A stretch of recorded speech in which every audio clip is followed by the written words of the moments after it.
ئەو نیشتوانیانی بەڕێز سڵاوی خوای گەورەتان لێبێ. ئەمڕۆ من قسە لەسەر بابەتێکی گرنگەکەم بۆ ئەوە نییە بترسین، بۆ ئەوەیە هوشیار بین. مەترسی گەورە لەسەر ژیان یەک بە یەکمان هەیە. بە پێی ئەو ئامارانەی کە من وەرم گرتووە هەموو ڕۆژێک نزیکەی 90 هاوڵاتی لە کوردستانە تووشی شێرپەنجەیە بێ. تەنیا لە نەخۆشخانەی هیوا لە ماوەی 4 بانکیەکەمی ئەم ساڵە 131 نەخۆش داخل کراوە. لە 180 ئەمانە خەڵکی سلێمانی و هەڵەبجە بوون، لە 9 خەڵکی پارێزگاکانی دیکەی عێراق بوون، لە 11 خەڵکی دیکەی پارێزگاکانی هەرێمی کوردستان.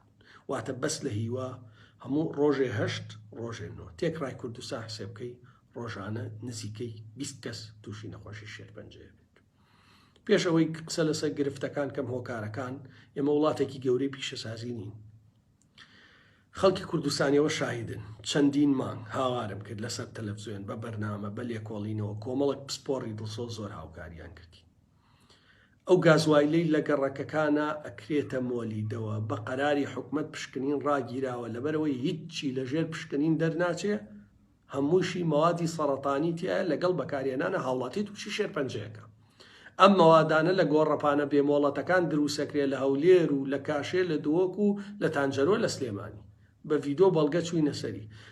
ئەمە چ حکومڕانیەکە، یعنی شوێنێ بە بەڵگە و ڤیدۆ فشانی حکومەت دەی بڵێ ئەم شوێنە مۆڵەتی نییە، ئیجازەی نییە، بە یاسا کار ناکە، مەوادێک دروستەکە ئەیکەنە مۆلیدەوە لە کۆڵانەکان خەڵک تووشی شێرپەنجە و نەخۆشی مێشک و چاو گەشەی مناڵەوە سێنێ و چی کەس قسە ناکە، قسەی هەر مفتەم نەبوون. باشترین پسپۆڕی خۆبەخش لە بواری کیمیا لە وڵاتەی ئێمە لەسەر ئەرکی خۆیان و مکتەبەری خۆیان توێژینەوەیکی زۆر باشیان کرد. منم توێژینەوەم بۆ حکومەت هێرێن بۆ هەموو بەرپرسان نارد، بە شەخسی نامم بۆ ناردن، یەک تکام لێکردن، یەک تکا. ئەم پسپۆڕانە هەمویان خەڵکی خوێنەوار و بەتوانان بە مەیدانی لە هەولێر، لە سلێمانی، لە دهۆک لەکوێ توێژینەوەیەکەن.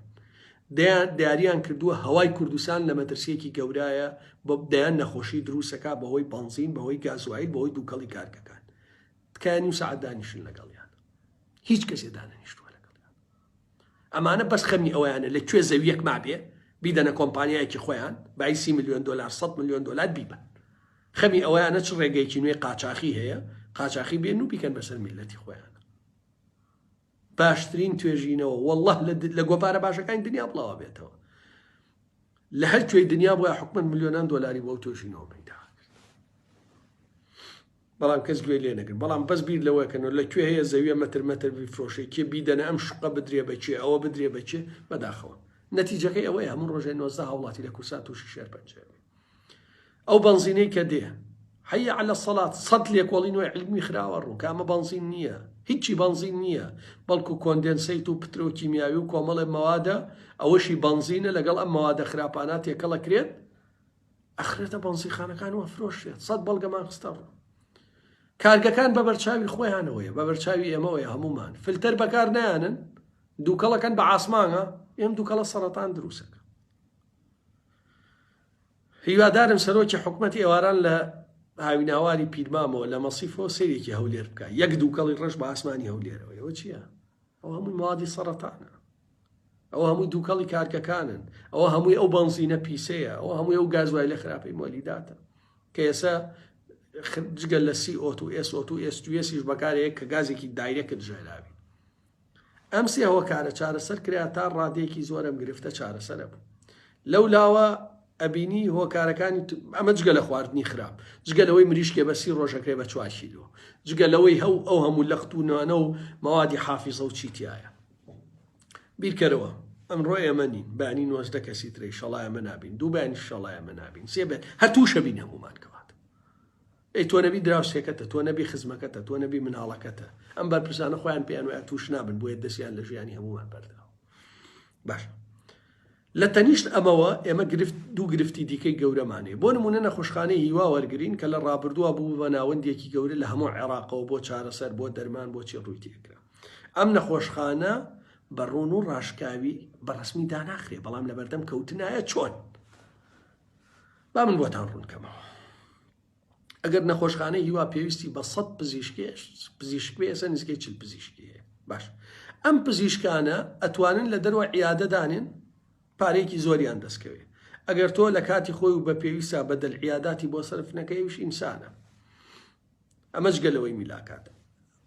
سکاڵایان کردووە یا داشتیان ناردووە ئەڵێن بەراورد بە ساڵانی ڕابردوو ئێمە میلاکاتی بە دڵعیاداتمان کەمی کردووە لە کاتێکان نەخۆشمان زیادی کردووە.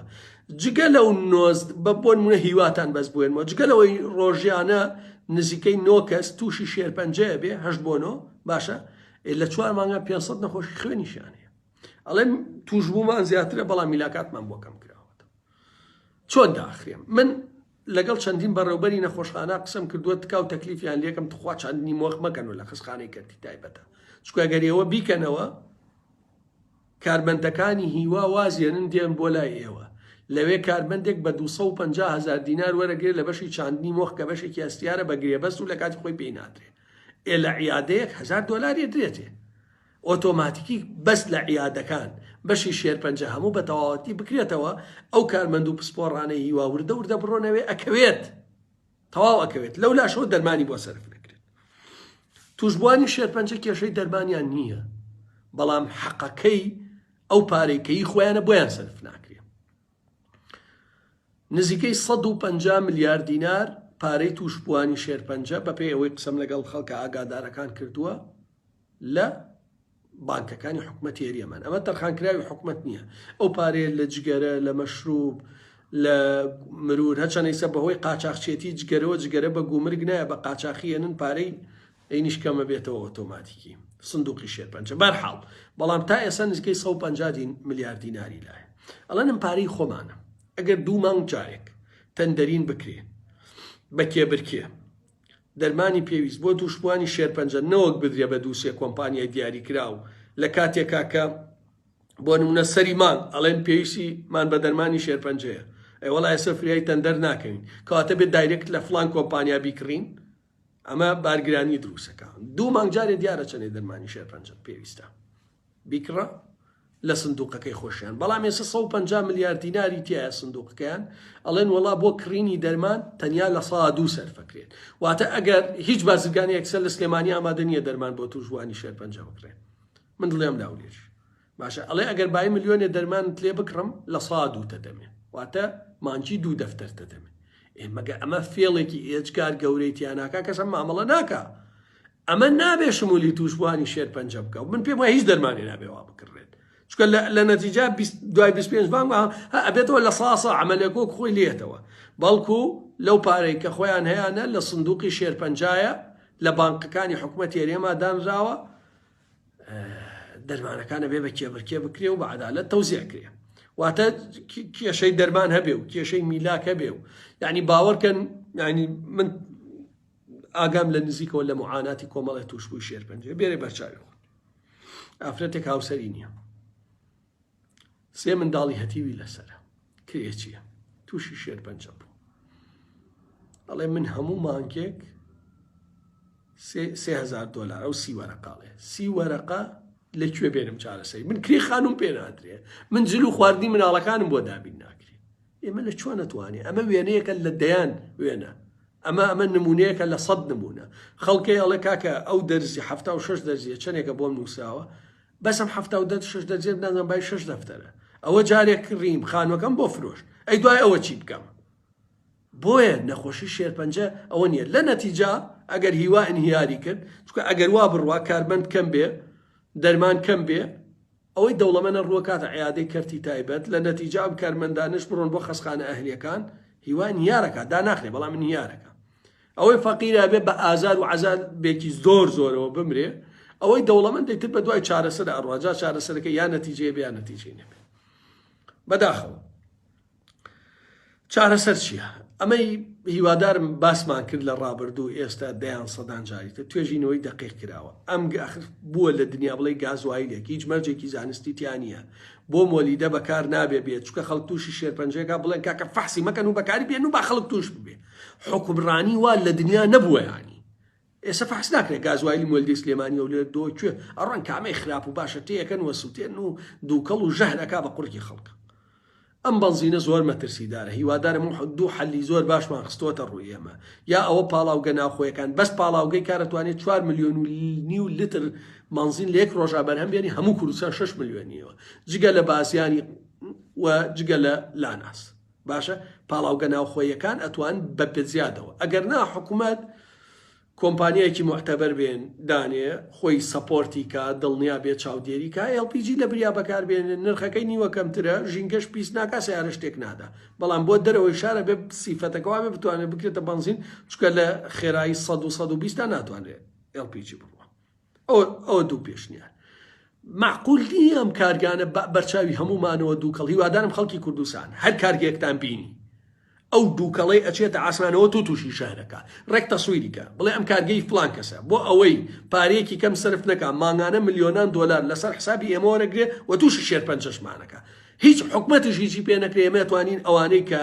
خەمی ژیان و تەندروستی خۆیان نییە سومعەی یان لە کەدارەکەین من خۆمەیکەمەوە بە دڵنیاییەوەی کەم با لێرە هەمویان بزانن خاڵێکی تر ئەوەیە کە ئەو دەرمانە گرنگە بۆ و توژوانە گوناحن یعنی لە سندوقەکەی خۆیان پارە هەیە ناتوان بیکڕن هەتاوەکو یەکێکی نزیکت تووشی نەخۆشی شێرپەنجە نەبێ ئیشەڵا هەمووان تەندروستیان باشە بێ نابرێت چە عەزابێکە هیوادارم حکومەتە مەترسیە بە جدی وەرگرێ چونکە ژینگەی کوردستان دڵنیابن بەم دۆخەی گازوایل و بەنزین و کارگەکان و زیادبوونی ئۆتۆمبیل کە سەر و 3 میلیۆن ئۆتۆمبیل لە کوردستانە هەیە و بەبێ فلتەرێشن و بەبێین دڵنیابن ژیانی هەومان لە مەترسیەوە ڕۆژ بە ڕۆژە ئامارەکان مەترسیدارترە بن خوای گەورە هەمووان تەندروست باشکە بە هیوای ئەوەین ئەم گرفتەش چارەسەر ببێ من ئەمە لای من دۆسیە یەکەمە بۆ بە دوواداچوون و بۆ لێکۆڵینەوە بە دڵنیاییەوە هەرچیم پێ بکرێ ئیشەڵا درێخی ناکەم شاد و سەرکەوتو سەر